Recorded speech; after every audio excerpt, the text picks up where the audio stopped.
My name is Stefan. I'm an IT engineer working in Antarctica. These are my experiences.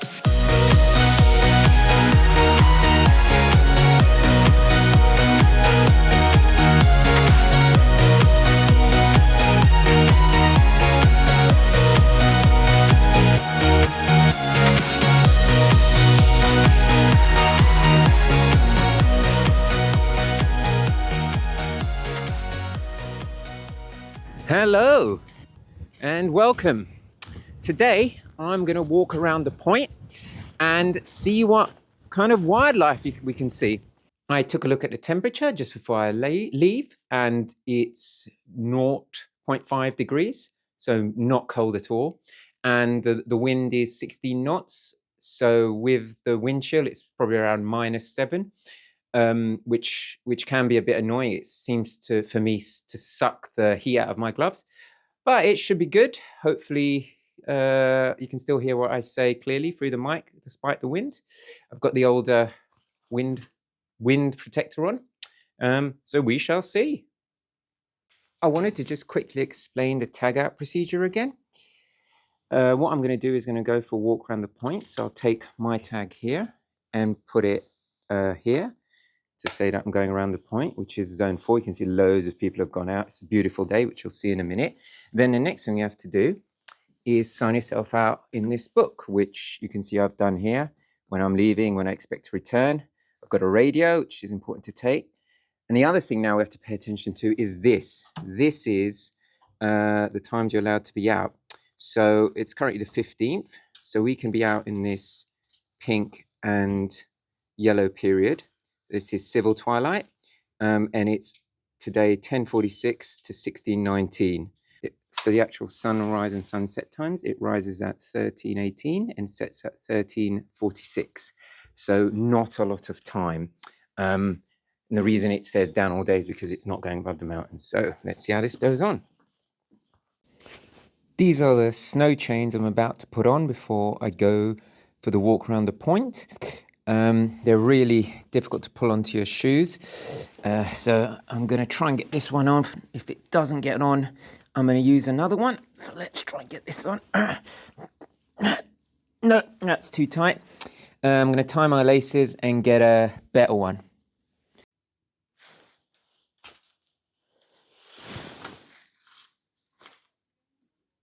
Okay, and that's the snow chain on. Right, let's go.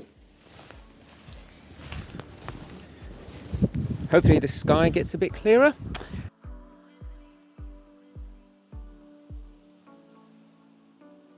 And let's head out, see if we see any wildlife. Not many penguins now, but maybe some seals. It's winter, so it's now snowy. Last time I did this and saw a lot of wildlife was in autumn. There was less snow about, but now it's fully covered. I'm going to see if there's any difference. This is actually the third time I've filmed this. The first 2 times something went wrong. The first time my phone battery died, it was so cold. So now I bought a power bank. Hopefully that doesn't happen. The second time I did it, my mic fell off. It actually fell off basically where I am now. Luckily someone found it because I went back to look for it and I couldn't see it. And it snowed the next day, so it would have been buried, but someone found it. So now I've got that on. So third time lucky. Let's see what we can see. Absolutely gorgeous today. Look at that sky. Slightly windy. It's a shame because in the last few days it hasn't been, but it is what it is. You can see one seal down on the left, just chilling on the beach. They like to come out because it's warmer. It's always somehow sleeping upside down, or most of the time. Very strange, but I guess if you're a seal, it's perfectly normal.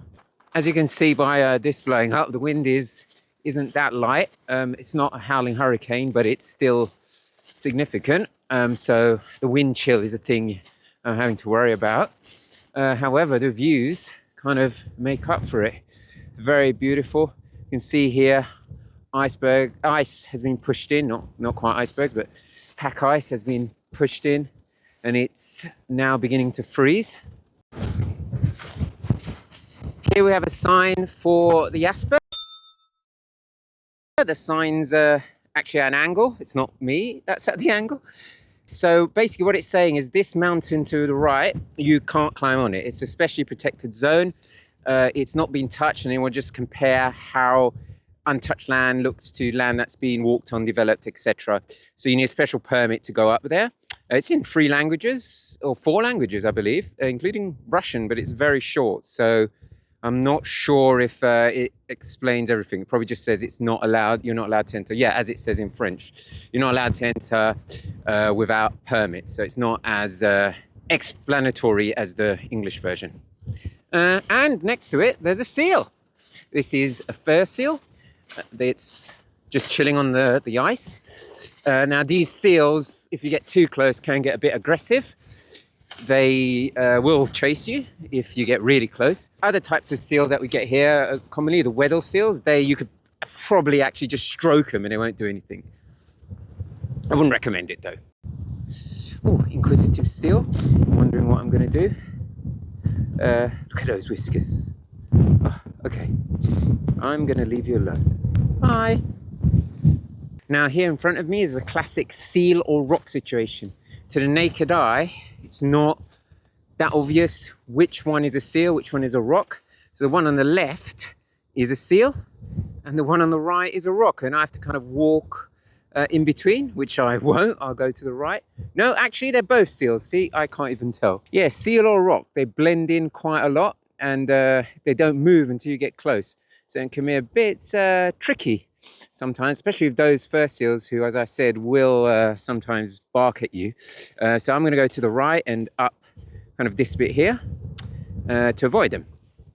Not sure if I'm going to be able to see any penguins today. I haven't seen any for a while. They've gone off to start breeding, so this is not where they breed. So we're probably going to get them coming back in spring, summer, once the chicks are old enough, because I believe they kind of have their chicks in the winter, which seems counterintuitive because it's harsh, but the reason is they'll grow up over the winter and then in summer, when stuff's easier, they can then go out, and that makes it easier than doing it the other way around, because the chicks would have to then basically be an adolescent in winter, which is going to be blooming hard. So yeah, I don't think I'm going to see any penguins, unfortunately. There was an emperor penguin around, which is very rare here. I didn't actually see it, but it was around here, but it's now gone. The ITV News had come down and they filmed this penguin. I mean, they were very, very lucky to see one. It's very unusual here. We usually have Adelie penguins, mostly. Yeah, they were just in luck. They saw it just on its own. And then it seems to have vanished, to have swum off, I guess. I really like that over there, that cloud, the sun reflecting off it. It looks like it's a UFO or something. Very pretty. So one of the good things about winter, when the sun's low in the sky, you get all these gorgeous colors and gorgeous cloud shapes and reflections off top of the mountain, for example, there. These pastel, subtle colors and nice, soft, gentle light. And as a bonus, a seal. But the seal's right in my way. So again, I'm going to have to try and walk around. Okay. Maybe if I go up here and down. Right, let's do it. Sometimes there are seals quite high up as well. So you'd be walking around and trying to avoid one seal and run into another. So you have to be quite careful.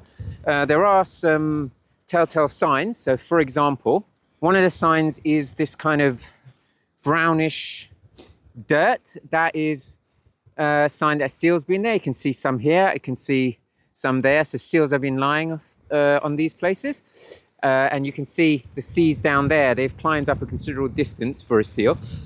This is from their fur, oil, I believe. I'm not 100% sure. We've got this seal down here, which I'm above. Don't want to drop on it. That would not go well. There you go.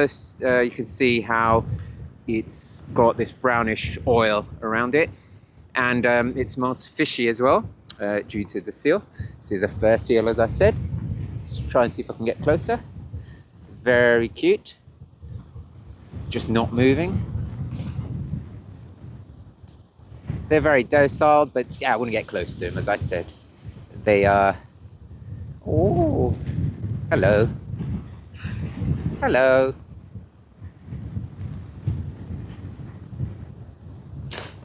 Right, let's carry on. Walking, just following other people's footsteps. This is the normal way around. Just have to be careful you don't walk too close to the edge, because you can drop through, because it could just be a snowbank rather than solid rock. But I'm well away from the edge here, so it's fine.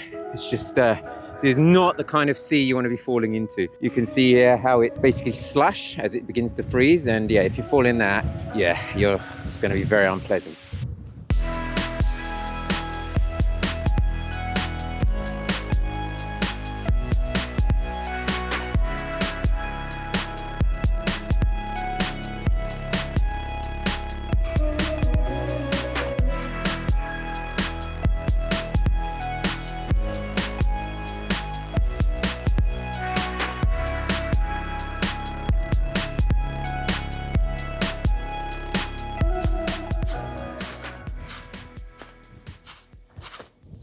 Now I'm down here on East Beach. There's a few things to see here. First of all, the beach, not quite tropical, but you know, it'll do. Person walking, some seals there. We'll see them closer in a minute. Antennas, so you can see the guy lines here. Just don't walk underneath them, that's your general rule, keep away. Finally, the peak and the path that you can come across if you've taken a shortcut from the other side. So you'd come across here onto East Beach. You wouldn't walk around the way I did. So that's if you want to do some work here. There are a few huts behind me. I'll show you, there's one there. I'll show you one of them. But first of all, let's go and look at the seals. Currently ITV are here. They're finishing off. They're doing several pieces throughout the last week about Antarctica. And every time they've been here, the weather's been very pretty. There were no seals as well. Today, they're in luck. Bye, seals. Bye. Oh, very, very pretty seals. Really like seals. Fair seals are, I think, in terms of cuteness, my favorite. But in terms of actual huggability, probably my least favorite. Weddell seals, they're high on the huggability chart. Not, again, I'd recommend hugging seals. I don't think anyone's crazy enough to do that. Well, not that I know of. Someone somewhere has probably tried it and it probably didn't end well. They are not really used to being hugged. They're seals, not humans. Maybe if you offered it a fish. Yeah, maybe. Anyway, let's take a look at one of the huts. So you've got this hut there, seal to the right of it, but it's far enough away that it'll be fine. Let's go and take a look at the closest hut to my right. This is East Beach Hut. It houses some experiments, mostly from meteorology. So let's take a look inside.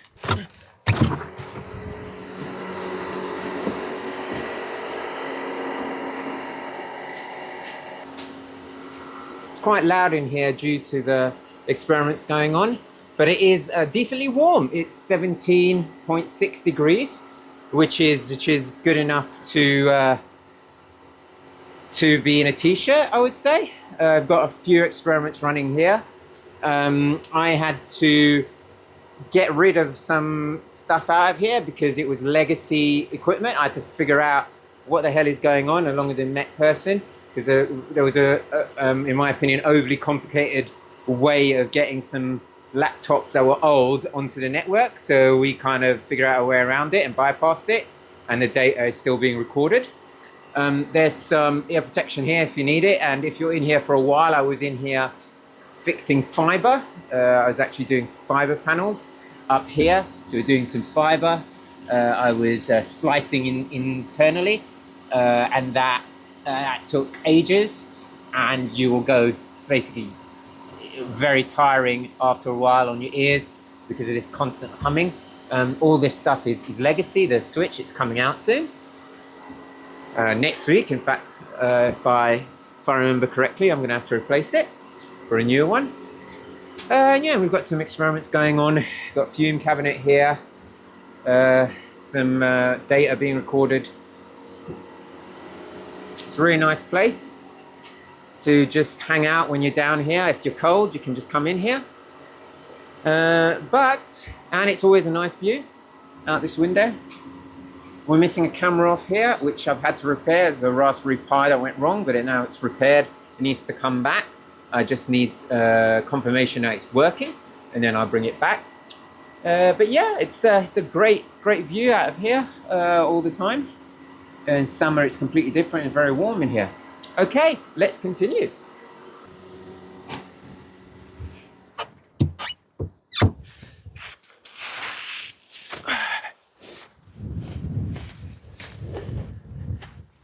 Okay, so now I'm heading down on the east side of the point, just going round to a bit where there's going to be a bit steep climb, and then once we're up that steep climb, we'll basically back on station, be at a place called the Cross, which is a memorial to people, and I'll explain that when I get there. Oh, there's another inquisitive seal behind me.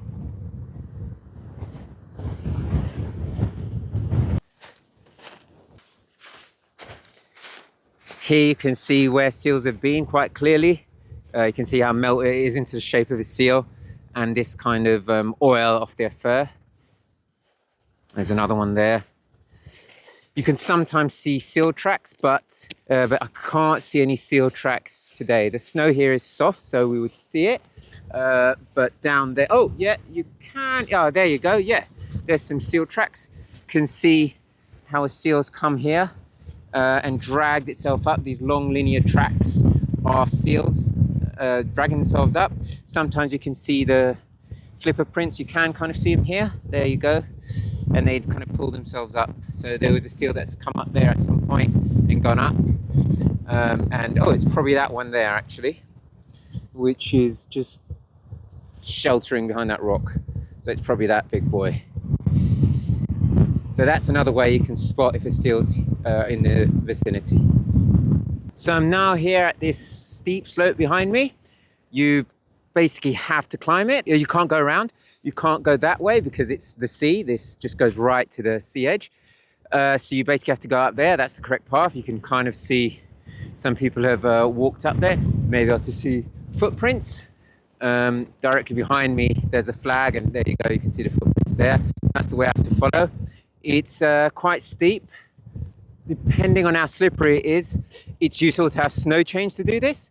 At this time of the year, the soft snow, it's okay, but when it ices up, when it first came in summer, it was iced up, and there will be no way to get up there without snow chains or crampons. So let's see how I get along. Steeper than it looks on the camera. What I don't want to do is fall that way down the hill because that's yeah, it's not going to be fun. But the snow is soft enough, and there's enough deep enough footprints that it's okay to climb up.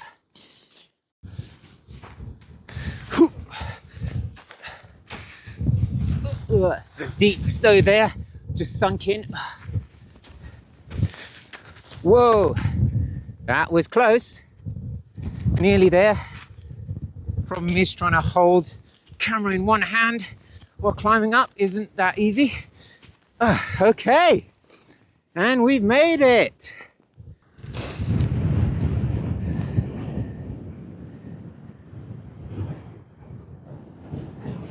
We've made it.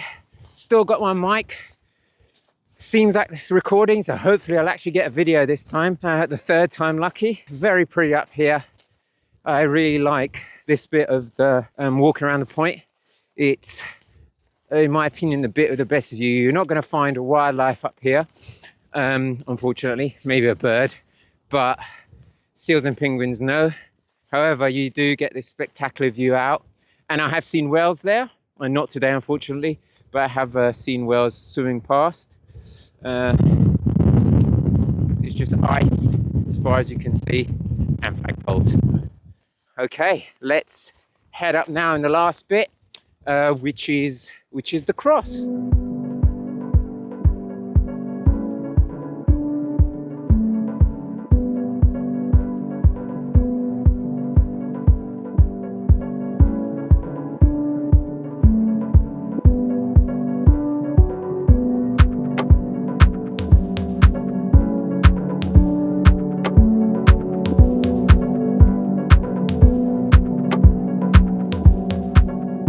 They call this place the Cross.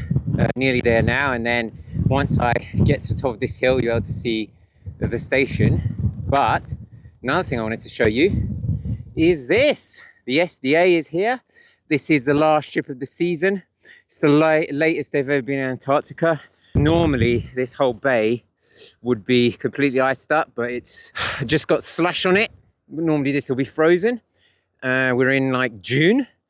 Next year maybe I'll try and make it July, I guess. I don't know. It's the middle of June, and this is what normally would be a time you can't get boats in. But now they can. You don't even need to do ice breaking along here. Probably further out, but as far as I can see, there's no kind of strong frozen sea. No, strongly frozen sea, I should say.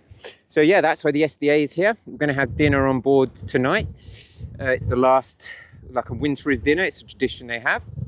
And after dinner, it'll be the last time that we'll probably be on the ship. The next time that this will happen will be next year. Yeah, next year, 2026, or maybe late 2025. But from what I remember, it will be early 2026 because the sea will have to be clear and the ship has to go into dock and etc. So yeah, it's going to be a long time. So we have this dinner every year. That's tradition, and then that's it for this season. The ship will sail in a few days, in about 3 days, and it will take the last of the people leaving here, and then we're basically stuck here until spring next year, until October when the first planes come.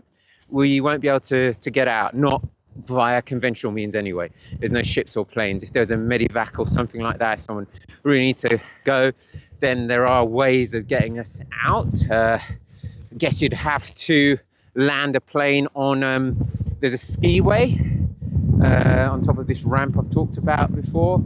At the top there's a skiway which you can land a plane.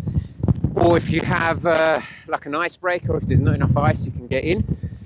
But apart from that, it's not easy to get out. So hopefully everything goes well and no one gets injured or anything like that or needs to leave. Right, I'm nearly at the top of the hill next to the cross. So let's show you what's there. Unfortunately, the wind up at the cross was so strong that you couldn't understand a word I was saying. So I had to come back. The cross is a memorial to people who have passed away here. You've got a bench there for people to sit on. And then we have some plaques. So here's one for Robert Atkinson and John Anderson. In 1981, lost their life in a sled. I think it was sea ice they fell in. And we've got some older plaques here for people who have lost their lives earlier. It was quite dangerous back in the day. This is 1958. And then finally over here we have one final plaque.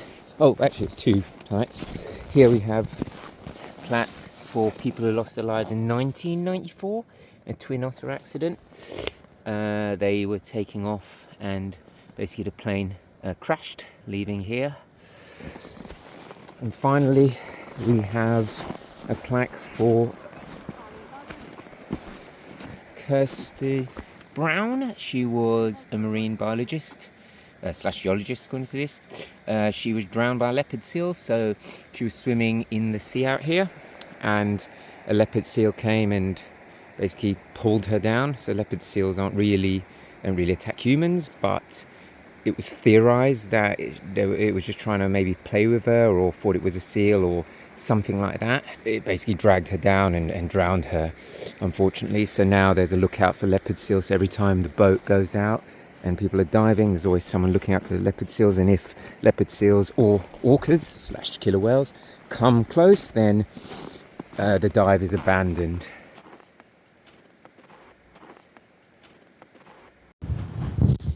Antarctica can be an unforgiving place, unfortunately. Right, that was the end of going around the point. And you can see the station is behind me. I'm basically back on station. So I'm gonna head back down there now.